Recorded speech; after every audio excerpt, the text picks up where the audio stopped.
Hey guys, Dylan here, and today we are continuing with the Chris-chan Sonichu body swap stuff. Now, we are finally caught up to the 10th of this month, and for those of you guys who didn't know, the 10th was Mother's Day. So we're going to be reading a post from Sonichu, quote unquote, regarding Mother's Day. And this actually does give us quite a bit of insight into Sonichu's somewhat tragic backstory. Sonichu, hey y'all, just a friendly, happy Mother's Day greeting to all women who are mothers. No shit. Moms and simple parents guiding their biological or adopted or whatever stitch children, teens, or adults. Trying to be all-inclusive, as always. Me personally, I can recall the days with my mother and father back in the old field in Rhode Island. I didn't know that it was Rhode Island. That is new information for me. I guess Sonichu is from Rhode Island. Such simple times in the days I was a Pichu, then Pikachu after evolving. My mother was simple, kind, and nurturing. And that's two ands right in a row. That's not how you do that, Chris. And continued to work hard as she did. And my father kept collecting food for us and keeping us safe as I grew up and lived. Very artistically spoken, Chris. I was really saddened when both of them had fallen during the fated day, so they're dead. His parents are dead. Sonichu's an orphan. I didn't know that. That's new information. Sonichu is an orphan, apparently. On February 1st, 2003, and he felt like this is something he needed to tell you. But apparently his parents died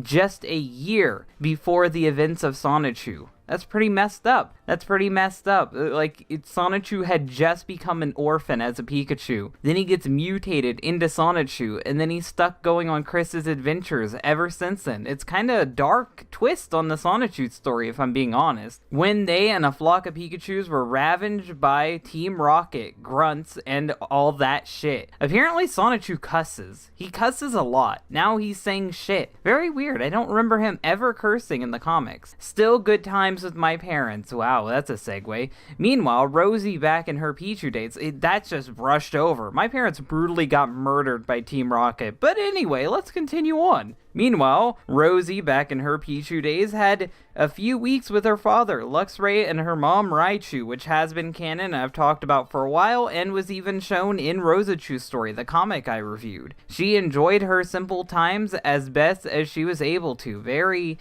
Chris isn't very good at going into detail. This is like the most vague description of anything. Then a trainer caught her in a Pokeball. Oh, you're not going to say who that trainer was, and sent her to Professor Oak, or whichever professor you don't even know. He was in the U.S. region in Virginia. Wow, you don't even know. How can you forget that? This was south of Quickville, but that Raichu alongside Luxray, who Mama later dubbed nicknamed John. Oh yeah, I forgot that he gave the Luxray a nickname because Chris caught it later. Chris caught Rosachu's parent. I don't remember if I covered that or not. I'm pretty sure I did. But Chris actually captured Rosachu's parent and has him as a Pokemon now. Pretty fucked up. And that was just his way to tie in with Pokemon Go because he got really obsessed with that for a bit. They both kept watch over Rosie over the years. And she and Kel of them.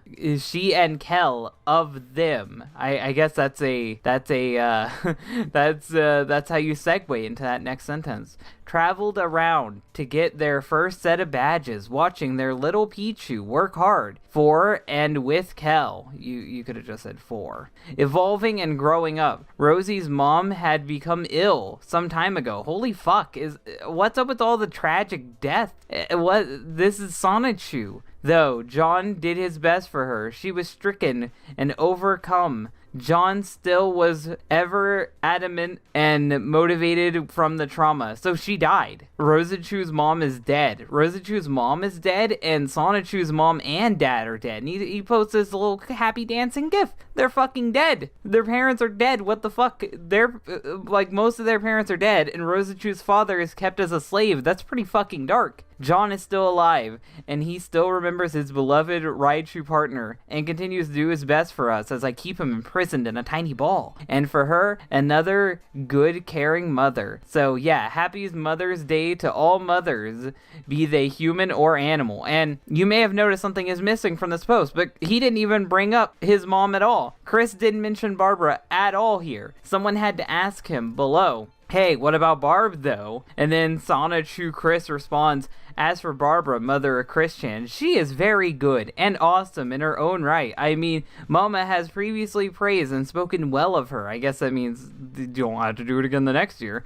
I personally am unable to say much except that Barbara did and does her best for her. And me, here, while I'm in this body, thanks Barbara for being the mother of Christian in 1218. Here, I'm glad to know her as much as well as I do. That is fucking weirdly worded. Everything here is weirdly worded. So we learned a lot today. We learned quite a bit about Sonichu's backstory. Apparently, both of his parents are dead, and one of Rosicru's parents are dead. So that's some deep shit. And apparently this all happened like right before this Sonichu comic kicked off. So all this dark shit. And this is all for Mother's Day. So hopefully you guys enjoyed this video. If you like this video, hit the like button. If you really like it, share it. And if you want to see more, then subscribe. I'll keep covering this shit until Chris Chan swaps back into his body. Thank you guys for watching, and bye. Before the credits roll, I thought I'd give a shout out to my multiple ways of making money. YouTube is slowly starting to sanitize the platform, making it harder for people to make money on edgier content like I do. So I'm reminding you guys that I have a Patreon. The Patreon has plenty of reward tiers, including seeing my podcast early, being able to join my fan Discord, and possibly even getting on the show if I can fit that into the schedule. I have video recommendation tiers that you can try to get into, and if Patreon isn't your thing, I also sell merchandise. I have both Chris Chan and Edge related stuff, so no matter what you watch me for, there is a shirt or a hoodie that I'm sure you'd like to own. And if all else fails and my YouTube falls apart, I always have a BitChute account, so remember to check out all these different things in the description below.